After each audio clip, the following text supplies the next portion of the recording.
Welcome back to Obsession Engineering for another episode of the Henry's Honda sp1 restoration. It's a miserable day outside with the rain rattling off the roof above me, so I may as well be in the workshop. And, even better than that, today I might actually get to start putting something back together. Woohoo! What I'm planning to do today is replace this rusty fork stanchion, and the one in the other fork, with this new fork stanchion that I've got from ABE. You can get the fork stanchions re-chromed, but to be honest the price is very, very similar, and of course it's much easier if I just swap them over. So this is what I've done. I've ordered some new ones from ABE, they turned up within a few days, so I'm going to change them.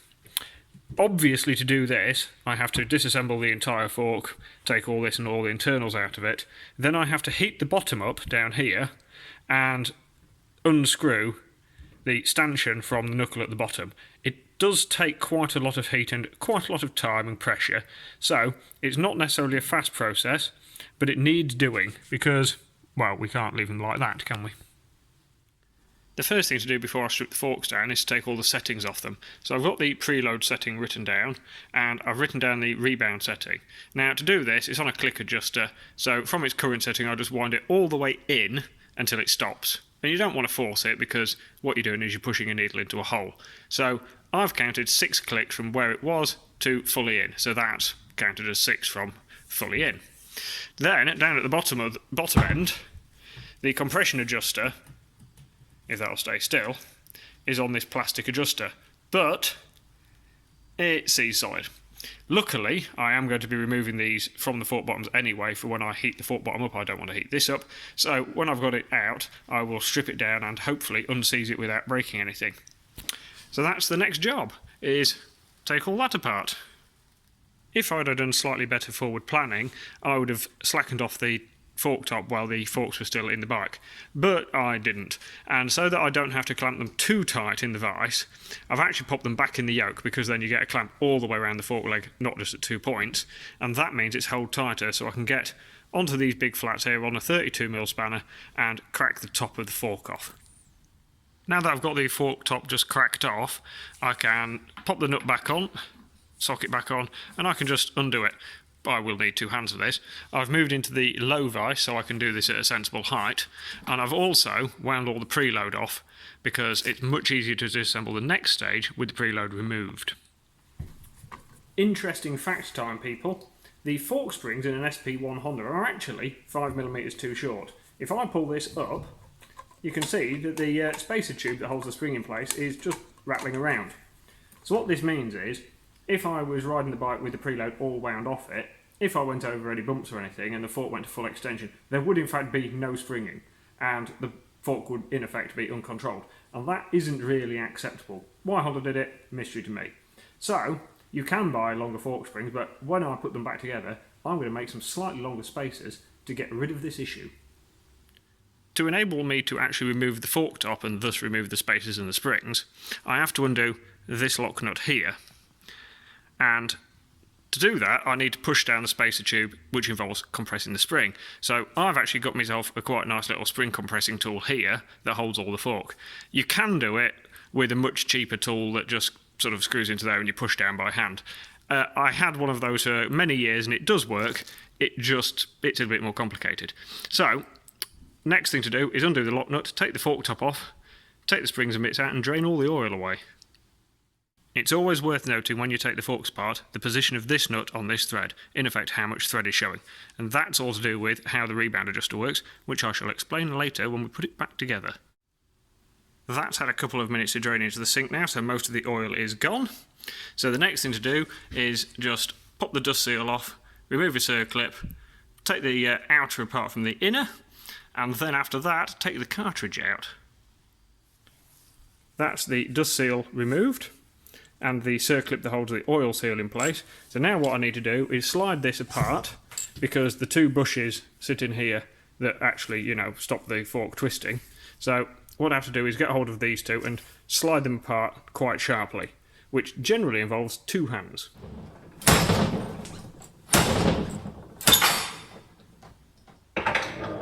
It might look like quite a brutal way to take something apart, but what in effect we're doing is dragging the 2 bushes out of the fork, and they pull the oil seal with them. So now we have the outer separate to the inner. Next thing to do is take the cartridge out of the middle of the fork, which is held in with a nut, or in fact a bolt, that is down at the bottom of here. So I actually hold the cartridge inside the fork with a special tool, and that allows me to get an Allen key onto here and undo the surprisingly big nut that holds it in place. So we'll pop that to one side, and if we go down this end, we can pull the cartridge out. And there we go. One damper cartridge. The majority of cartridge forks have the compression damping stack in the bottom of the cartridge, in the bottom of that bit. But Honda haven't on these bikes, they've put it here. So this has actually got a shim stack in it and an adjuster. So what happens is on the compression stroke, when the piston inside that cartridge pushes oil down the fork leg, through the holes in that nut, out into here, through the shim stack. Relatively simple, but quite a convoluted route it has to take. Normally, you wouldn't bother taking this off, but I need to take this off because, firstly, the adjuster is seized, and secondly, I need to get the bottom of the fork leg really quite hot so it expands a little bit so I can unscrew the stanchion. So I'm just going to undo the bolt, remove this, and give it a little bit of attention separately. Now that the fork leg is stripped and all the internals are out of it, what I need to do is remove the stanchion from the knuckle at the bottom. And it's threaded together with a big thread on the bottom of the stanchion. Normally, you find a little grub screw or something in here, but Honda haven't fitted one. But it will be very, very tight. They are sort of thread locked in, and it's been there 20 years, so the foot tends to corrode slightly to the stanchion. So what I'm going to have to do is apply lots and lots of heat. I'm going to try it first with my electric heat gun. If that doesn't work, it may have to go downstairs and get a bit of acetylene thrown at it. That is the old stanchion removed from the knuckle. Took about 15 to 20 minutes of substantial heating, quite a lot of leverage, and only a moderate amount of swearing. But it's come out okay, it's not damaged a thread or anything, so that's happy days. We can throw that one in the bin. That's everything apart from both forks, and what I've done is I've taken the knuckles, the bottoms, down to the degrease tank, given them a real good clean out, made sure everything's free from any of the old oils. There is down here also, you can't really see it in this light unfortunately, an O-ring. So I've double checked the O-rings are okay in them, because that's actually what seals it to stop any oil coming back up the threads. I've given everything a clean, so what I'm going to do now is I'm going to grease the O-rings, put a load of Loctite on the new stanchions, and I'm going to screw the new stanchions in. Now I've greased the O-ring inside the fork bottom, and as you can see the green stuff is high strength Loctite, thread lock, and the red stuff is grease. And that is because if you've got even the slightest gap in here between here and the stanchion, you get damp in here, and you can get corrosion inside the fork leg, which eventually can actually damage the fork leg and crack them and stuff. So I always put a smear of grease on them when I put them back together, just to hold any damp out of the bottom of the fork leg. That's the first stanchion fitted. You can see some of the grease is pushed out here, which means the orifice underneath it is nice and full of grease, so that's excellent.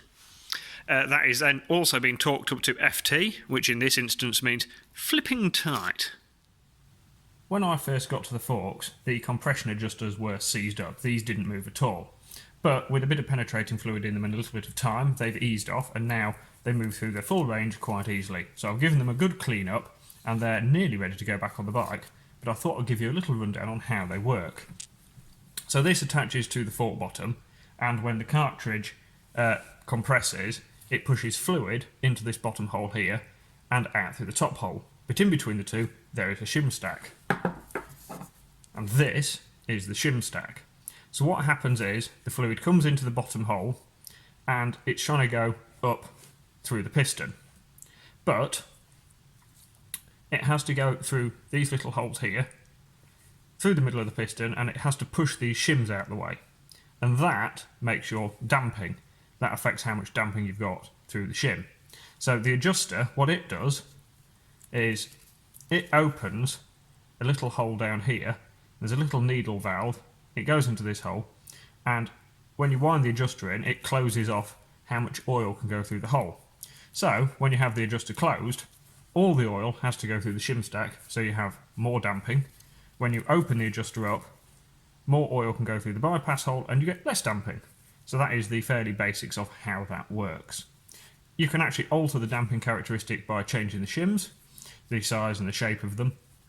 But we don't really need to do that, so I just thought I'd give you that little rundown on how that actually works. Thanks for watching, and join me again soon for the second part of the fork rebuild.